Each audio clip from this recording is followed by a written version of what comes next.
to a new report released by a Delhi-based organization, Toxic Links.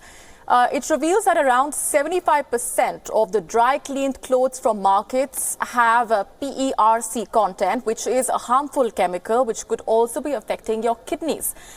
Correspondents Nagin Singh and Pragya Jha bring you this report.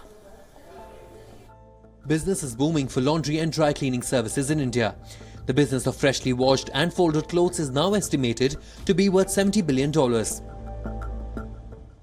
But a worrying new report by Delhi-based organization Toxic Link has suggested that dry clean clothes may be exposing you to perchloroethylene, a chemical which acts as a carcinogen. So this is a Toxic Link study on dry cleaning industry, and we basically looked at the chemicals being used for dry cleaning. We did survey in Delhi and Kolkata, and we found that PERC is one of the most popular chemicals being used in dry cleaning. It's very effective for dry cleaning, but it has a lot of health impact. So PERC is known to be causing impact on your kidney, on your brain. In fact, it's also possible carcinogenic. That means it can cause cancer as well. The carcinogen can affect your kidneys, liver and central nervous system. Perchloroethylene, which is also known as PERC, is used in dry cleaning process but is recognized globally as toxic to human health and environment. The organization found PERC in 15 out of 20 garments chosen at random from different dry cleaning units. The residue content on the clothes ranged from 1.3 mg per kg to as high as 101 mg per kg. Doctors say it can be extremely dangerous in the long term and even lead to life-threatening diseases such as cancer.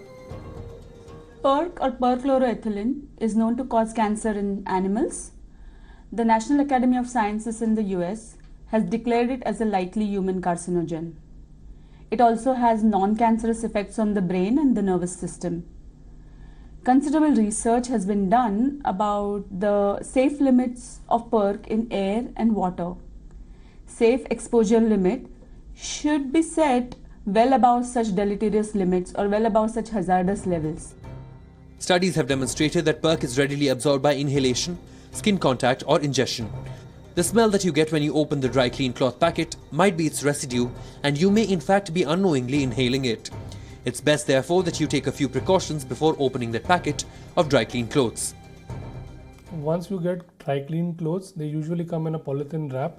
Our job should be to get rid of that covering, that polythene covering, and let it open in the air, maybe in a balcony or somewhere for several hours, so that all of the chemical evaporates from that. But one thing to be noted is that it's not just the smell of that chemical which is an indicator of the presence of this chemical. So the levels of perchloroethylene will be higher in the air around the cloth even after the smell goes away. So that should be kind of, the cloth should not be smelling of some petroleum product when you receive it. That means it is laden with this chemical.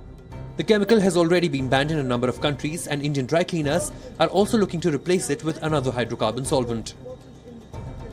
We have taken the decision as Pesto to switch over to the hydrocarbon. Hydrocarbon works on the same principle as the PERC. As I just explained, that the solvent is taken, is cleaned and then sent to the distiller for cleaning. But hydrocarbon is less aggressive and therefore less harmful as PERC machine. Workers in dry cleaning units are also at risk. Long working hours, combined with lack of awareness and use of personal protective gears, means that they might be inhaling PERC every day. With no clear norms on disposal of dry cleaning waste, it's anyone's guess as to how many others are getting harmed. Bureau Report, WION. All right, let's broaden this up. Joining us for more on this is Preeti Mahesh, Chief Program Coordinator at Toxic Link, which carried out that study. Good evening, Preeti. Good to have you with us. Before I come to you, I just want to elaborate for our viewers. We are talking so much about PERC. What exactly is perchloroethylene?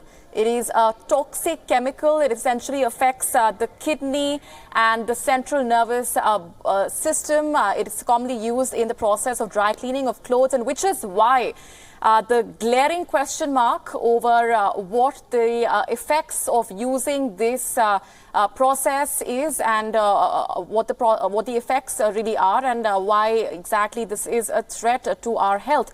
Preeti, tell us a little bit more about how you carried out this study, and what the sample size really was, and what the immediate takeaways were. Good evening. Thank you for bringing to light this toxic hazard of PERC.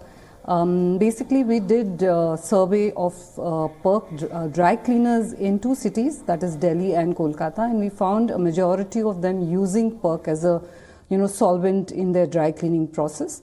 There were 2 parts of the study. One was basically looking at the kind of awareness and disposal practices that the dry cleaners were having. And the second part, and probably the most startling part, was the testing of dry cleaned clothes. So we actually sent about 20 clothes which are normally sent by Indian households to dry cleaners, whether it's woolens or silks. And we got it dry cleaned in 2 dry cleaning shops in Delhi, and once it came back, we sent it for a testing of PERC chemical in a lab, and we found really high levels of PERC remnants in these clothes. So these were 2 basic part of the study. One was the first part did also bring out the fact that the workers who are in the PERC units, the dry cleaning units, are at a very high risk of exposure, because they are kind of inhaling these chemicals for about 8 hours, 10 hours of their working day, and that level of high exposure can be really dangerous. All right, Preeti, stay with me as you just elaborated for us. The report that has been carried out by Toxis Link essentially says that 75% of dry cleaned clothes in Delhi and Kolkata had PERC content, which is the residue content in clothes, which ranged from 1.3 milligram per kg to as high as 101 milligram per kg. Now, experts are also saying that exposure to PERC is dangerous in long term. The report also highlighted that there was no clarity on the treatments of the wastewater before being disposed.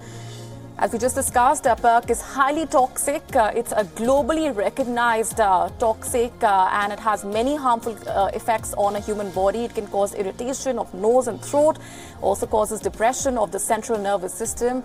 Drowsiness, dizziness, giddiness, headache are some of the symptoms. Long-term exposure can also cause a loss of coordination and unconsciousness. Preeti, the immediate concern here being that why is it that dry cleaning is so heavily relied upon? Because there is a lack of a suitable alternative.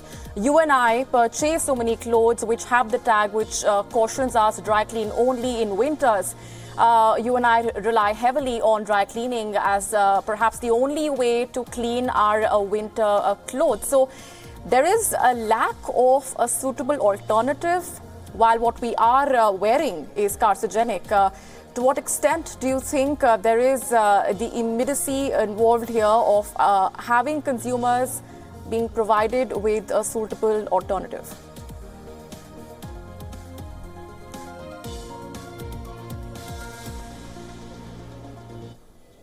Cleaning as well.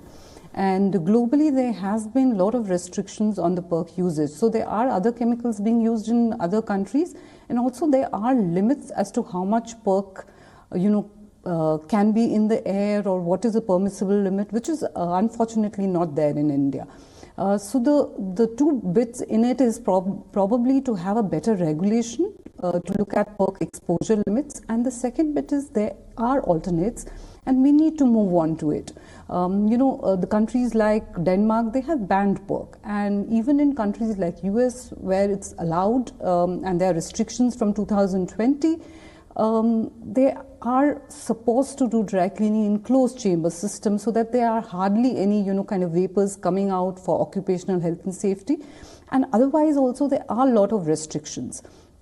Now in India, unfortunately, there are no restrictions. The only bit is of the PERC disposal as hazardous waste. So it's covered under hazardous waste, and there is a limit to that. But the awareness, even in dry cleaning units, which are supposed to know about the hazardous waste, was very, very limited. The workers obviously were not aware, and they were dumping it. So I think both these need to be, kind of strictly followed. One is the occupational safety, and two, because we never thought that, we can be exposed to chemicals dry cleaning, and that is going to be a big worry. That how do we move into a chemical which is safer, and have more stricter even control, or I would say regulatory framework as to how much chemical remnant can be there in the products, because we did survey in 2 dry cleaners, and one of them had lower limits. So it's possible to have lower limits, but then because there's no regulation, I'm sure the other dry cleaners are not really following any norms. So there is obviously a lot of work to be done, and can be done.